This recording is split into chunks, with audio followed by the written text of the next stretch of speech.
السلام علیکم ورحمۃ اللہ وبرکاتہ۔ الحمد للہ رب العالمین، والصلاة والسلام علی سید الانبیاء والمرسلین وعلی آلہ وصحبہ اجمعین، اما بعد۔ قال اللہ تعالی اعوذ باللہ من الشیطان الرجیم، بسم اللہ الرحمن الرحیم۔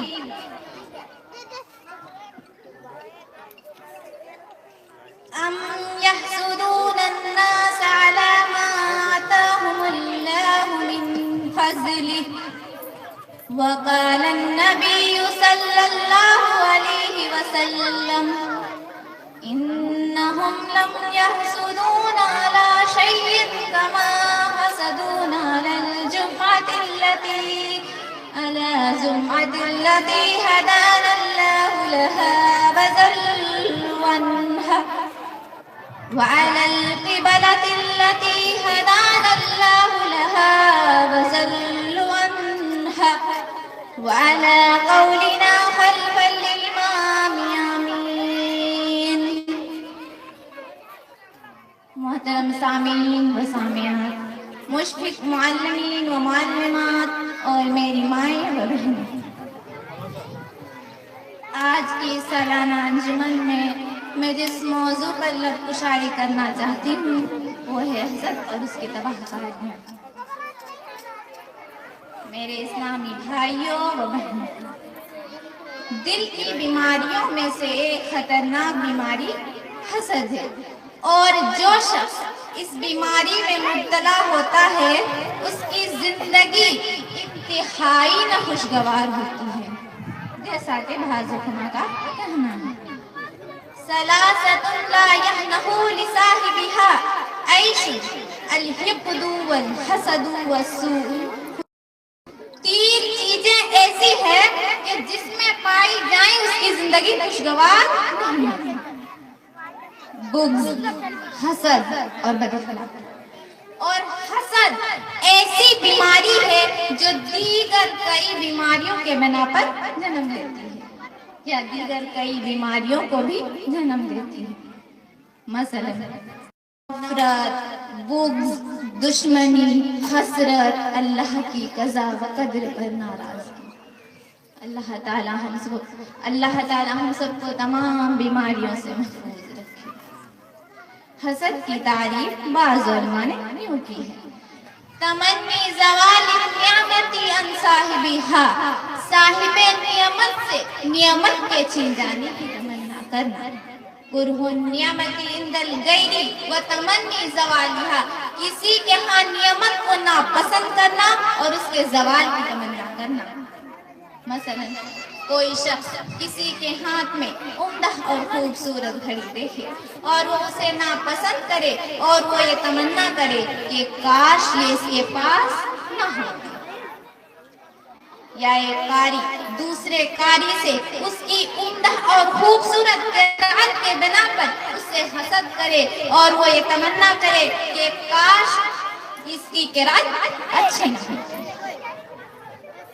یا ایک خاتون دوسری خاتون سے اس کے حسن و جمال اور عمدہ لباس کے بنا پر اس سے حسد کرے اور وہ یہ تمنا کرے کہ کاش اس کا حسن و جمال ختم ہو جائے اور یہ عمدہ لباس اس کے جسم پر نہ ہو۔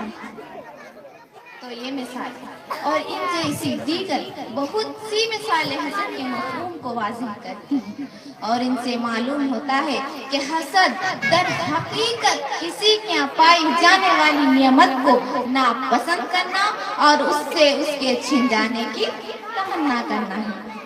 جبکہ بعض اوقات ایک انسان صرف اتنا ہی تمنا کرتا ہے کہ یہ نعمت مجھے ملے یا نہ ملے، بس فلاں آدمی کے پاس نہیں رہنی چاہیے، اور بعض اوقات وہ یہ بھی تمنا کرتا ہے کہ یہ نعمت فلاں کے پاس نہیں بلکہ میرے پاس ہونی چاہیے، اور دونوں صورتوں میں اسے حسد ہوتا ہے۔ سامعین کرام، حسد کے بارے میں آپ نے جان لیا، اس سے مراد کسی کی نعمت کو ناپسند کرنا اور اس سے اس کے چھن جانے کی تمنا کرنا ہے۔ اب حسد اور رشک میں کیا فرق ہے اس کے بارے میں بیان کروں گی انشاءاللہ۔ تو رشک یہ ہے کہ اگر آپ کسی کے پاس کوئی نعمت دیکھے اور اس پر رشک کرے کہ جیسے اللہ تعالیٰ نے نعمت اس کو نصیب کی ہے اسی طرح مجھے بھی نصیب کر دے۔ مثلا اگر آپ ایک کاروباری آدمی ہیں اور آپ کسی اچھے بزنس مین پر رشک کرتے ہوئے یہ تمنا کرے کہ کاش میرا کاروبار بھی اسی کی طرح اچھا ہو جائے، یا کسی کے پاس اچھی گھڑی، اچھا لباس یا اچھی سواری یا کوئی اور نعمت دیکھے اور آپ کے دل میں یہ خواہش پیدا ہو کہ کاش اللہ تعالیٰ یہ نعمتیں مجھے بھی عطا کر دے۔ اس بنا پر ہم یہ کہہ سکتے ہیں کہ حسد ناجائز اور رشک جائز ہے۔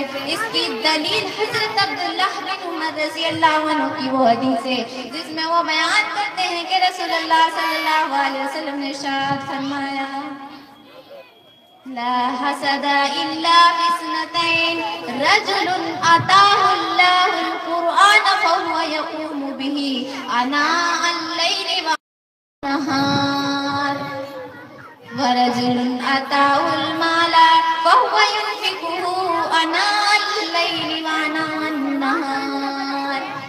صرف دو آدمی ہی قابل رشک ہے، ایک وہ جسے اللہ تعالیٰ نے قرآن دیا، اسے حفظ کرنے کی توفیق دی، چنانچہ وہ اسے دن اور رات کے حکم میں قیام کرتا ہے،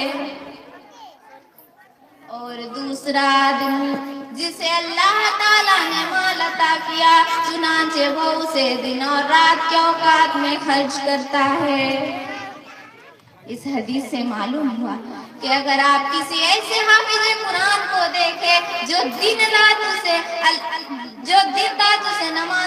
نمازوں کے دوران پڑھتا ہو، چنانچہ اسے دیکھ کر آپ کے دل میں بھی آرزو پیدا ہو کہ کاش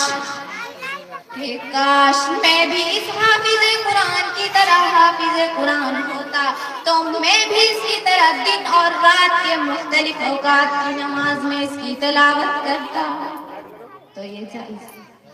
شاعر نے کیا خوب کہا ہے، کتابوں میں جو افضل ہے اسے قرآن کہتے ہیں، کتابوں میں جو افضل ہے اسے قرآن کہتے ہیں، اسے جس نے اتارا ہے اسے رحمان کہتے ہیں۔ سجا لے اپنے سینے میں جو اس کے 30 پاروں کو، سجا لے جو اپنے سینے میں اس کے 30 پاروں کو، زمانے بھر اسے حافظ قرآن کہتے ہیں۔ بہرحال دوسرا آدمی جو مالدار ہو اور دن رات اپنا مال اللہ کے راستے میں خرچ کرتا ہو، چنانچہ اسے دیکھ کر آپ کے دل میں بھی آرزو پیدا ہو کہ کاش میرے پاس بھی مال ہوتا تو میں بھی اس کی طرح دن اور رات کے مختلف اوقات میں اللہ کے راستے میں خرچ کرتا۔ تو یہ جائز ہے۔ اللہ تعالیٰ نے قرآن مجید میں اور رسول اکرم صلی اللہ علیہ وسلم نے اپنی متعدد احادیث مبارکہ میں حسد کی مذمت فرمائی ہے۔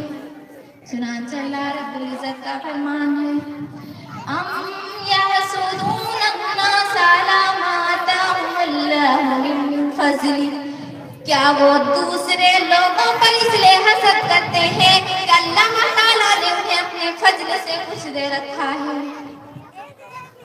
اس آیت کریمہ میں اللہ تعالیٰ نے ان یہودیوں کی مذمت فرمائی ہے جو رسول اکرم صلی اللہ علیہ وسلم اور ان پر ایمان لانے والے مسلمانوں سے اس لیے حسد کرتے تھے کہ اللہ تعالیٰ نے قیادت و سیادت کی ذمہ داری آل اسماعیل کو عطا کر دی تھی۔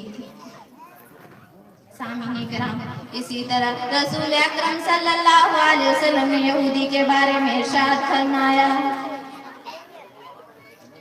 ما حسدتكم اليهود ولا شيء ما حسدتكم على السلام والتعميم، یہودی تم پر جتنا سلام اور آمین کی وجہ سے حسد کرتے ہیں اتنا کسی اور وجہ سے نہیں کرتے۔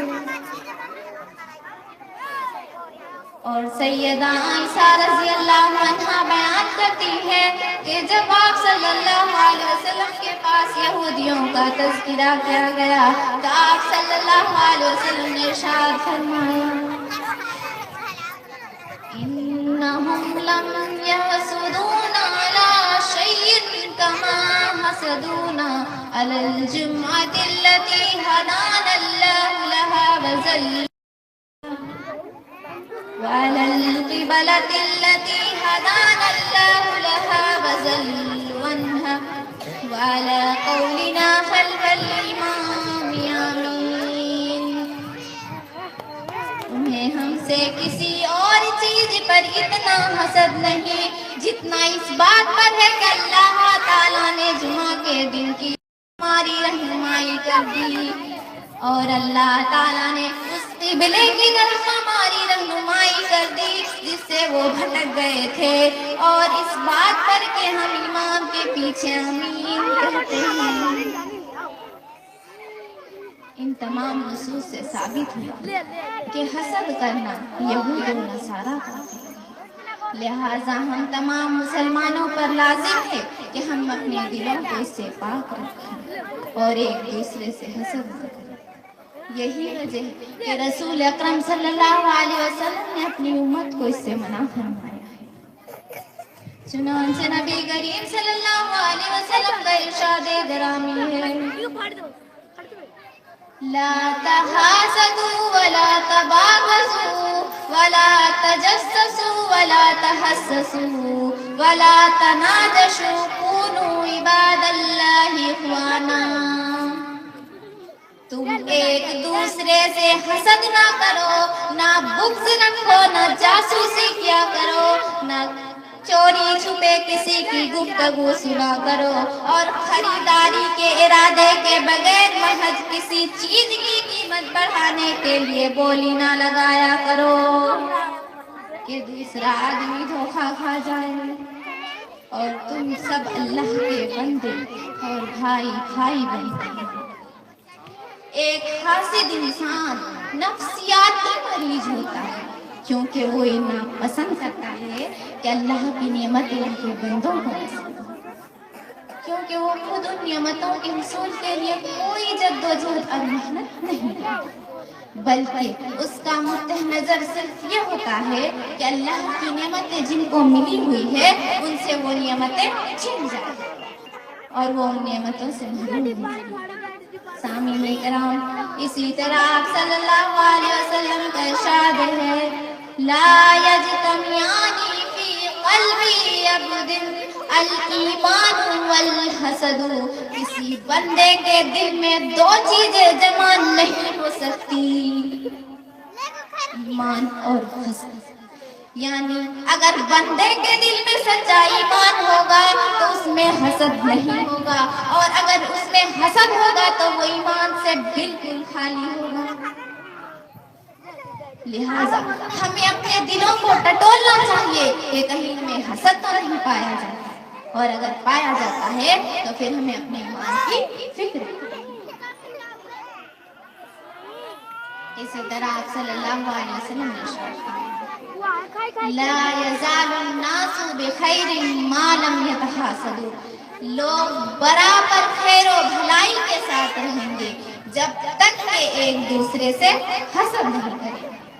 یعنی لوگ حسد سے بچے رہیں گے تو خیر و بھلائی کے ساتھ رہیں گے، اور اس کا مفہوم یہ ہے کہ اگر حسد سے نہیں بچیں گے تو پھر خیر و بھلائی کے ساتھ نہیں رہ پائیں گے۔ لہٰذا اگر ہمیں خیر و بھلائی کے ساتھ رہنا ہے تو پھر حسد سے بہر صورت بچنا ہے۔ اللہ تعالی ہم سب کو اسی توفیق عطا فرمائے، آمین۔ یہیں پہ میں اپنا عنوان ختم کرنا چاہتی ہوں۔ آخر میں اللہ تعالیٰ سے دعا ہے کہ ہمارے دلوں کو حسد، بغض اور نفرت سے پاک کر دے، اور ہمارے دلوں میں تمام مسلمانوں کے لیے محبت پیدا کر دے، آمین۔ وآخر دعوانا الحمد للہ رب العالمین۔ السلام علیکم ورحمۃ اللہ وبرکاتہ۔